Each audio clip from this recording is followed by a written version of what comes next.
ধূমপান এবং মদ্যপান করলে ঠাকুর পাপ দেয়। এই গল্পের সমস্ত ঘটনায় কাল্পনিক এবং কাকতালীয়। লেখকের সঙ্গে আমরা অনেক চেষ্টা করেছি যোগাযোগ করার। যদি আপনি লেখক হন তাহলে আমাদের সঙ্গে যোগাযোগ করুন এবং সহযোগিতার হাত বাড়িয়ে দিন।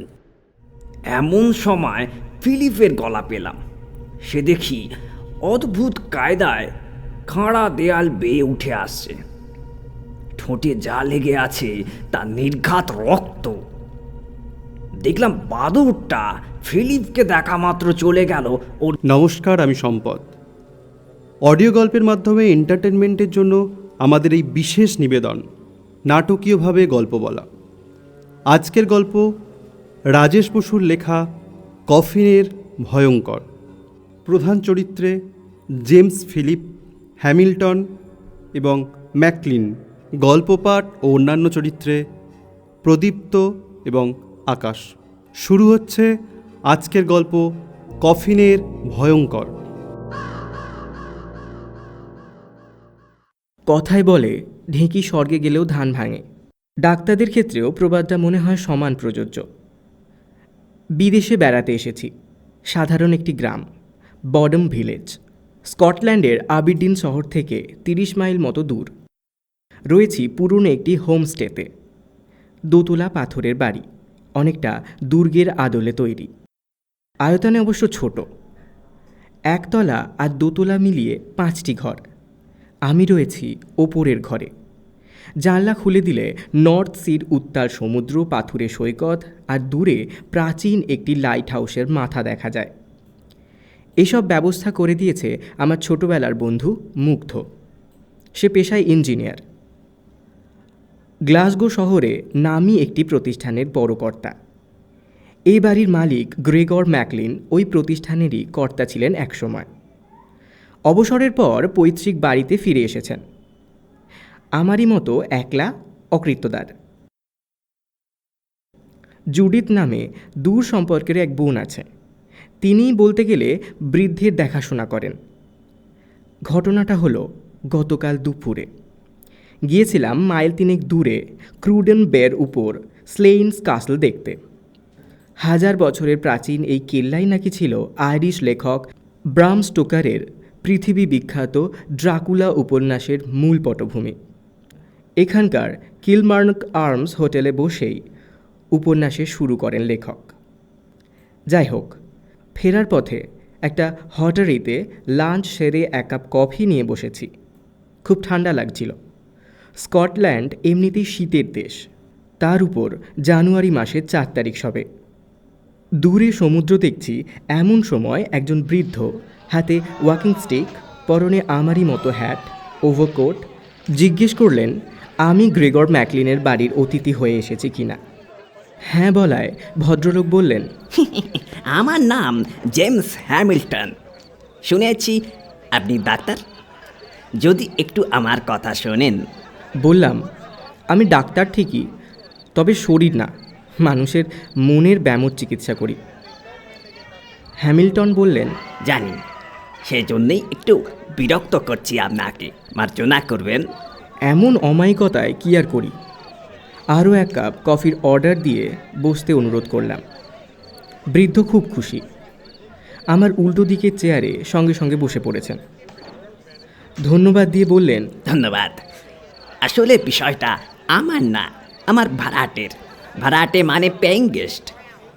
ম্যাকলিনের মতোই বাড়িতে অতিথি রাখছি ইদানিং। ম্যাকলিনের তো তাও বোন থাকে সঙ্গে, আমি একেবারে একলা। গেস্ট একজন এসে থাকলে ভালো লাগে। মুশকিল হচ্ছে সমস্যাটা সেই গেস্টকে নিয়েই। ইতিমধ্যে কফি এসে গিয়েছে। ধোঁয়া ওঠা রীতিমতো গরম কফি। হ্যামিল্টন তাতেই বড় একটা চুমুক দিয়ে বললেন, অতিথি লোকটির নাম অ্যালান ফিলিপ। ঠিকানা দিয়েছে আয়ারল্যান্ডের বেলফাস্ট। 3 মাস থাকার চুক্তিতে সে এসেছে আমার কাছে। পেশা সঠিক জানি না, তবে সে নাকি একজন লেখক। মূলত থ্রিলার জাতীয় গল্প উপন্যাস সে লেখে, বিশেষ করে ভূতের গল্প। ভূত মানে ভ্যাম্পায়ার, জম্বি টম্বি নিয়ে উদ্ভট সব অবাস্তব গালগপ্প। গল্পের রসদ খুঁজতে দেশ বিদেশের যত সব ভুতুরে হন্টেড কাসল, এমনকি গোরস্থানেও ঘুরে বেড়ায় সে। সত্যি বলতে এই তল্লাটে তার ডেরা বাঁধার কারণও সেই স্লেন্স কাসল। খোদ ব্রাম স্টোকারের ফুটপ্রিন্ট যেখানে রয়েছে ভূতের উপন্যাস লেখার জন্য, তার চেয়ে উত্তম আর কি হতে পারে? তা বটে, বললাম আমি। কিন্তু কথা হলো, প্রথম একটি মাস একটি পাতাও পুরো লিখে উঠতে পারেনি সে। এমনিতে সহজ সরল, লেখা আসছে না এ কথা বলতে সংকোচ নেই। এর মধ্যে দিন কয়েক কোথাও ঘুরতে গেল, ফিরে এলো কেমন উস্কো খুস্কো চেহারা নিয়ে। বলল গোস্ট হান্টিংয়ে গিয়েছিল। বললাম তা কোনো ভূত প্রেতের শিকার করলে? উত্তর দিল না। ঘরে ঢুকে দরজা বন্ধ করে দিল। ঘন্টা চারেক পর রাতের খাবার খেতে ডেকেছি, 8টা বেজে গেল, আসছে না। অর্ডার দিয়ে আনানো খাবার, নিজে রান্না করতে পারলেও মাঝে মধ্যে খাবার আনাই। বিরক্তই লাগছিল। আবার ও ভাবছি শরীরটাও খারাপ হলো না তো? কি কাণ্ড, মনের কথা যেন বুঝে ফেলেছে। আচমকা দরজা খুলে বেরিয়ে এসে বলল হঠাৎ তার মাথা খুলে গেছে, একের পর এক প্লট আসছে। ল্যাপটপ নিয়ে বসে গেছিল তাই। তা ভালো কথা। বললাম খাবারটা তাহলে তোমার ঘরে দিয়ে আসি। দেখলাম একটু বিব্রত, যেন আমি তার ঘরে যাই সেটা সে চাইছে না। তবু বলতে পারেন জোর করেই খাবারটা রেখে এলাম ওর টেবিলে। একটা জিনিসে চোখ আটকে গেল, ইঞ্চি 3-4 একটা নেগড়ের মুখ। ঠিক নেগড়েও না, নেগড়ে মুখী একটা মানুষের মাথা যেন, বাদুড়ও বলতে পারেন। সুচালো লম্বা কান, তোপড়ানো গাল, সরু চোয়াল। সবচেয়ে বিরক্তিকর, উপরের পাটির সদন্ত দুটি কেমন যেন বেরিয়ে এসেছে। এ কান থেকে ও কানে টানা বালার মতো আংটা লাগানো, কালচে কোনো মেটালে তৈরি। বুঝলেন তো জিনিসটা কি? দরজার হ্যান্ডেল টাইপের কিছু, বললাম আমি। কাছাকাছি, দরজাতেই থাকে। আংটা ঠুকে বাড়ির লোককে ডাকার জন্য। ডোর নকার যাকে বলে, সেকালে বড় বড় ম্যানসন ক্যাসেলের দরজায় এসব লাগানো হতো। কোথায় পেল জিজ্ঞেস করতে উত্তর দিল না, শুধু বলল জিনিসটা খুব পয়া। আনার পর থেকেই বেশ লেখা চলে আসছে। ঘণ্টাখানেকের মধ্যে 10 পাতা লিখেও ফেলেছে। ভাবলাম ভালো কথা, সঙ্গে খাওয়া দাওয়াটা তো করতে হবে। বলল খাওয়া দাওয়া, হ্যাঁ তা করতে হবে, রক্তের দরকার শরীরে। থামলেন হ্যামিল্টন সাহেব। ফের একটা লম্বা চুমুকে বাকি কফিটুকু শেষ করে দিয়ে শুরু করলেন আবার। 3-4 দিন কাটল। দিনের বেলা ঘুমিয়ে কাটায়, রাত হলে লেখা শুরু। পাশের ঘরেই শুয়ে আমি। লেখার সঙ্গে কথাও বলে যায় অবিরাম। কি বলে ঠিক বুঝতেও পারি না। ঘরেও ঢুকতে দেয় না। খায়ও একবেলা, শুধু রাতে। তাও খাবারটা হাত বাড়িয়ে নিয়েই দরজা বন্ধ করে দেয়। এভাবে চলে নাকি? একদিন বললাম এখানে থাকতে হলে আমার কথা শুনে চলতে হবে। শুনে এমন একটা ভাবে চাইল, আমার গায়ে কাঁটা দিয়ে উঠল।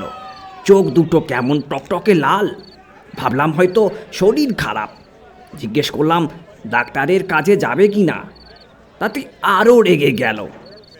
কবি লেখকদের নানা রকম খ্যাপামি থাকে শুনেছি, আমি আর ঘাটালাম না। কিন্তু আমার উদাসীন হয়ে থাকাটাও ভুল ছিল। ঘটনা ঘটল পরের দিনই। আমার বাড়িটা গ্রামের একটু বাইরের দিকে, ফাঁকা নিরিবিলি জায়গা। শাক সবজি ফলাই, ভেড়া ছাগল পুষি। কদিন ধরেই মনে হচ্ছিল জীবজন্তুর সংখ্যা যেন কম। দুটো দেখছি না। খোঁজাখুঁজি করতে আবিষ্কার করলাম তাদের। গাছের সার তৈরির গর্তে পড়ে আছে, একবারে ছিবড়ে, রক্তশূন্য। দুটোরই ঘাড়ের পাশাপাশি দুটো ক্ষতচিহ্ন। এত অবাক হলাম, বোঝানোর ভাষা নেই। সেদিন রাতে আবার এক কাণ্ড। ঘুমিয়ে পড়েছিলাম, চোখ খুললাম কেমন একটা আর্তনাদে। আর্তনাদ ঠিক না, নেগড়ের চিৎকার। এ তল্লাটে নেগেরের ডাক শোনেনি কখনো। জানালার পর্দা সরিয়ে বাইরে দেখার চেষ্টা করছি, ফটাস করে কি একটা এসে পড়ল কাছে। একটা বাদুড়, কুতকুতে লাল চোখে, কি তীব্র হিংসা, সদা দুটো যেন কাঁচ ফুঁড়ে আমাকে বিঁধতে চায়। এমন সময় ফিলিপের গলা পেলাম। সে দেখি অদ্ভুত কায়দায় খাঁড়া দেয়াল বেয়ে উঠে আসছে। ঠোঁটে যা লেগে আছে তা নির্ঘাত রক্ত। দেখলাম বাদুড়টা ফিলিপকে দেখা মাত্র চলে গেল ওর ঘরের দিকে। আগেই বলেছি আমার ঘরের পাশেরটাই ওর ঘর। মনে হলো জানলা দিয়ে ঢুকে গেল ফিলিপ। এদেশে তো জানলায় গ্রিল থাকে না। চিন্তা করুন আমার অবস্থাটা। বললাম, আপনি কি বলতে চাইছেন? ফিলিপ ভ্যাম্পায়ার হয়ে আপনার ভেড়ার রক্ত খাচ্ছে? জানি না তা কখনো হয় নাকি, অসম্ভব। তবে হতে পারে ফিলিপের মাথায় গোলমাল হয়েছে। ভ্যাম্পায়ার ভাবছে নিজেকে। মানুষের মস্তিষ্কটি যা জটিল। দিনের বেলা দেখুন মোটের ওপর শুয়ে বসে ঘুমিয়ে কাটিয়ে দেয়, লেখা তো এখন ছেড়েই দিয়েছে। আর রাত হলেই অন্য মানুষ। খাওয়া হয়ে গিয়েছিল, বিল মিটিয়ে দিলাম।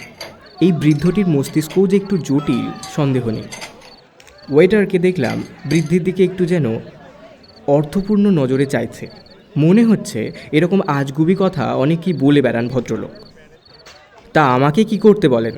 চান তো নার্ভ শান্ত রাখার ওষুধ দিয়ে দিচ্ছি, আপনাদের দুজনের জন্যই, বললাম আমি। হ্যামিল্টন সাহেব বললেন, নার্ভের ওষুধ অবশ্যই দিন, তবু যদি একবার কথা বলতেন ফিলিপের সঙ্গে। খুব দূরে থাকি না, জোরে হাঁটলে মিনিট 20 বড় জোর।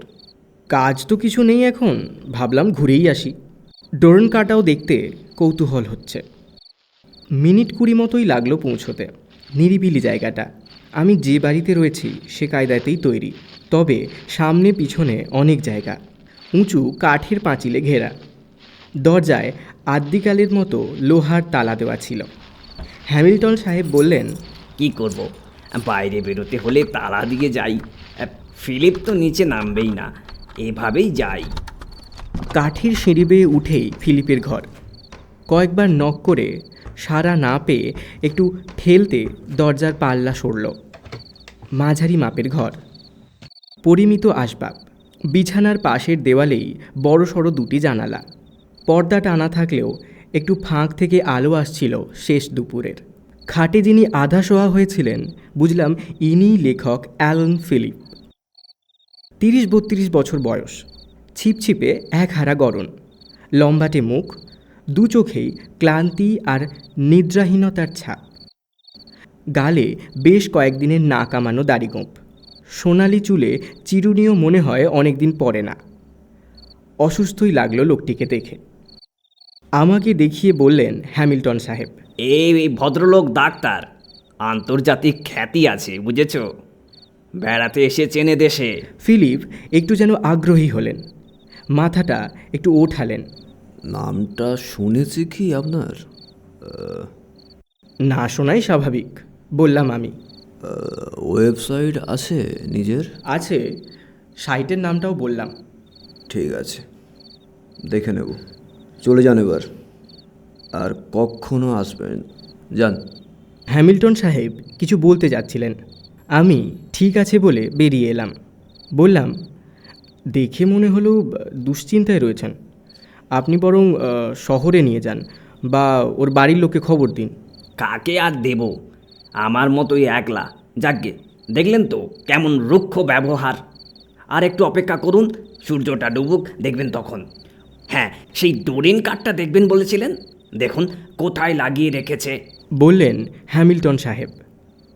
দেখি বেরোনোর দরজার আইহোলের ঠিক নিচে ডোরেন কাটা। ভিতর দিকে লাগানোয় বেরোনোর সময় নজরে পড়ল। যেমন বলেছিলেন, বাদুরমুখী 3-4 ইঞ্চি মানুষের মুখ, সঙ্গে আংটা লাগানো। সত্যি বড় ভয়ঙ্কর। তাকাতেই মাথাটা দুলে উঠেছে। হ্যামিল্টন সাহেব কিছু বলতে যাচ্ছিলেন, আমার বুক পকেটের সেলোফেনটা বেজে উঠেছে জোরে। ম্যাকলিন সাহেব ফোন করছেন। দরজাটা আধ খোলাই ছিল, তাড়াতাড়ি বেরিয়ে এলাম। কি বলবো, সে রাতে আমার নিজেরই ঘুম এলো না। বিছানায় শুয়ে শুধু এপাশ ওপাশ করছি। শেষে 12টা নাগাদ ঘুমের ট্যাবলেট খেতে স্নায়ু শান্ত হলো। ঘুম ভাঙল একেবারে বেলা 10টায়। ম্যাকলিনরা দেখি ব্রেকফাস্ট না করে আমার জন্য অপেক্ষা করছে। ঘুমের ওষুধের জন্যে যে দেরিটা হলো বললাম। ম্যাকলিন বললেন, গতকাল তোমার জেমস হ্যামিল্টনের সঙ্গে আলাপ হয়েছিল? জুডি থেকে কে যেন বলছিল। বললাম কিভাবে কোথায় আলাপ হয়। ম্যাকলিন বললেন, ও, তাহলে ঘটনাটা শোনো। গতকাল রাতে কিভাবে ওর বাড়িতে আগুন লাগে, ও নিজেও পুড়ে মরেছে, আর ওই পেইং গেস্ট যে থাকতো সেও মারা গিয়েছে। বাড়িটা একেবারে ভস্মীভূত। বিনা মেঘে বজ্রপাতের মতো খবর। মোবাইল অফ করে শুয়েছিলাম। অন করলাম, খবরের কিছু যদি দেখায়। ইমেল অ্যালার্ট এলো একটা। অ্যালান ফিলিপ পাঠিয়েছে। এক নিঃশ্বাসে পড়লাম। জানি না কিভাবে শুরু করব, কিভাবেই বা বলবো আমার এই ভয়াবহ নিয়তির কথা। ইন্টারনেট কেটে দিয়েছে হ্যামিল্টন। মোবাইলে ডেটা যেটুকু আছে তাতেই লিখছি। লিখছি এই চিঠি। হ্যামিল্টন বড় আপনাকে কি বলেছে আমি জানি। যদি একটু খোঁজ খবর করেন জানতে পারবেন গোস্ট হান্টিং কার নেশা। অভিশপ্ত ডোরেন কারটা হ্যামিল্টনে নিয়ে আসেন কোনো কবর খুঁড়ে। আমাকে ডোরেন কার্ড বললেও ওটা আসলে কফিনের হাতল। দেখাতে গিয়ে হাত ফসকে পড়েছিল ওর পায়ে। সুচালো একটা দিক বিধে রক্তপাত হয় কিছুটা। সেই রাত থেকেই অদ্ভুত ব্যবহার শুরু হ্যামিল্টনের। যেন কেউ ভর করেছে ওর উপর। একদিন সচক্ষে দেখলাম নিজের একটা পোষা ভেড়ার ঘাড়ে দাঁত ফুটিয়ে রক্ত খেতে। পালাতে যাই, পারিনি। কেমন অদ্ভুত দৃষ্টিতে আমার দিকে চেয়ে রইল। আমি যেন ঘুমিয়েই পড়লাম। চেতনা যখন ফিরল, গলার কাছে খুব ব্যথা। জাগুলার ভেনের উপর হাত দিয়ে ক্ষত চিহ্নটা টের পাচ্ছি। আয়নায় ব্যাপারটা কি দেখতে গিয়ে মনে হলো অজ্ঞান হয়ে যাব। আমারও কোনো প্রতিবিম্ব নেই আয়নায়। চোখের ভুল নাকি আয়নাটা গোলমেলে তা কি করে হবে? ঘরে সব কিছুই তো দৃশ্যমান, শুধু আমি নেই। উন্মাদের মতো আয়নাটা ভেঙে ফেললাম। বুড়োর কবল থেকে পালাতেই হবে এক্ষুনি, কিন্তু দরজা বন্ধ বাইরে থেকে। জানলা দিয়ে পালাবো? এত খাড়াই নামা সম্ভব না। এদিক শব্দ শুনে বুড়ো এসে বলল, অদৃষ্ট মেনে নেওয়া ছাড়া উপায় নেই। আমিও এখন ওরই মতো একজন, মানুষ হয়েও মানুষ না, ভ্যাম্পায়ার। এই 2022 সালের ইন্টারনেট সুপার কম্পিউটারের যুগে নাকি ভ্যাম্পায়ার।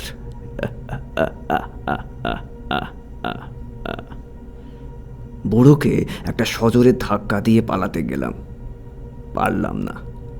বুড়ো কেমন চাপটে ধরলো আমাকে।